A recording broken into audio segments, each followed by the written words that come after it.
A customer hands you a key to duplicate. You take a look at it, you look at the profile, and you figure out what key you need to duplicate it with. You line it up maybe on the tip stop, maybe on the shoulder, you make sure that there's enough blade there to be cut, and then you cut the key, you give them to the customer, and you get a phone call. It doesn't work. Now, every once in a while, it's gonna be because you miscut it, all right? And that's just a fact of life. It does happen even to the best of us. However, that's not the case this time. You get the key back, you trace it, and you're like, this thing is perfect.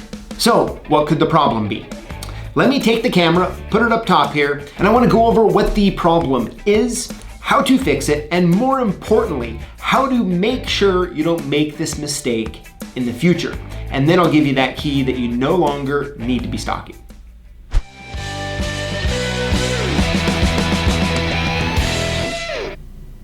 All right, so I'm gonna show you how this happens on using these two keys, the FIC1 and the FIC3 key, okay? And it's gonna make sense really quick which key that you don't need to stock anymore, all right? So let's pretend that a customer comes in, this is a very popular RV key, the FIC3, all right? And they come in with this key, and you look on your wall, and you look at the profiles here, and the profile is perfect. You look at the shoulders, right? This is a shoulder stopped key. You look at it and it looks great, right? It's perfect. So you go ahead and you duplicate the key. But the real problem here of what you're going to face is actually right in front of you. You just have to make sure that you look. And that is the blade of the key long enough to clear what it needs to clear to turn in the lock? Right? So as you can see, although the FIC1 and the FIC3 key here have the same groove, the same profile of key, they also have the same shoulder stop location. However, the FIC3 key, the blade here, is much longer than the FIC1 key. All right, so I just gave it away here. You don't need to stock the FIC1 keys anymore. You just need to stock the FIC3 keys.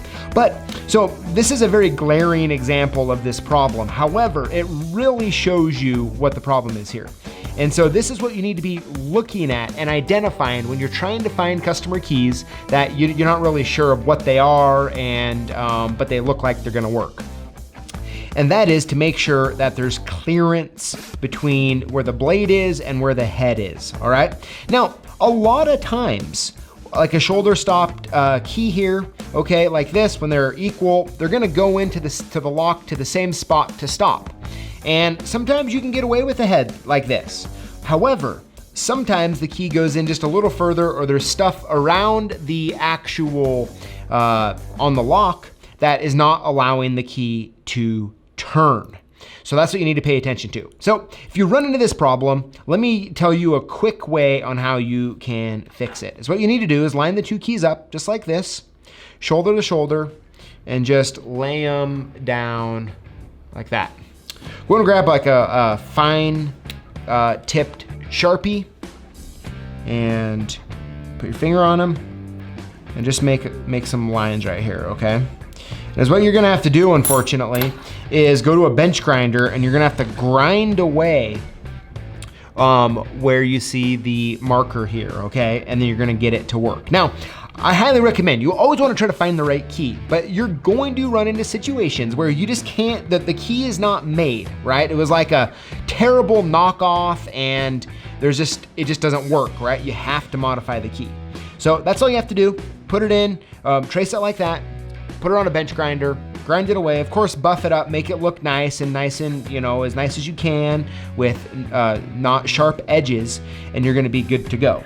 But the bigger thing that you really want to make sure of when you're trying to find keys is you're looking for the clearance, right? You're making sure, of course, you have the right profile. You're then making sure there's enough blade on the key to make sure that you can duplicate it, but then just do a quick check to make sure that there's enough clearance between the blade and the head of the key.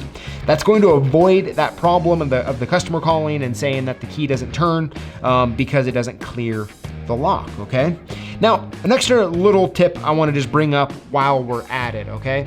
Another thing you wanna pay attention to is how long the actual millings are on the keys, because sometimes there'll be enough, especially like on a tip stop key, there'll be enough blade here, but it's not milled far enough back, okay? And so that's why it's not going in all the way and not working. So I hope that little tip is extra helpful. So just a quick recap.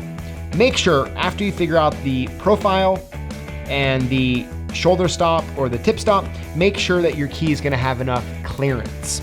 Once you do that, you always wanna make sure that the grooves, right, the millings on the keys are long enough to work for what you need them to work for. All right, so there you have it. Make sure you always check for the length of the entire blade and head clearance.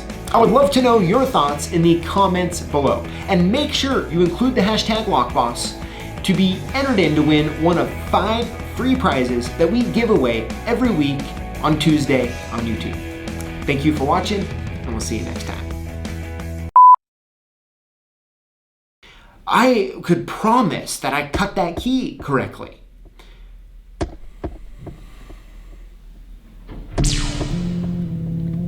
A customer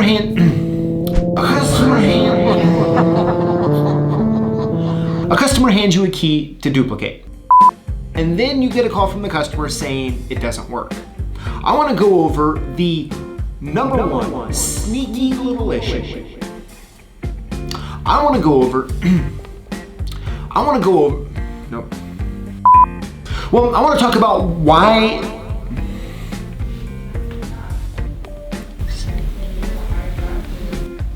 okay. I want to show you how to fit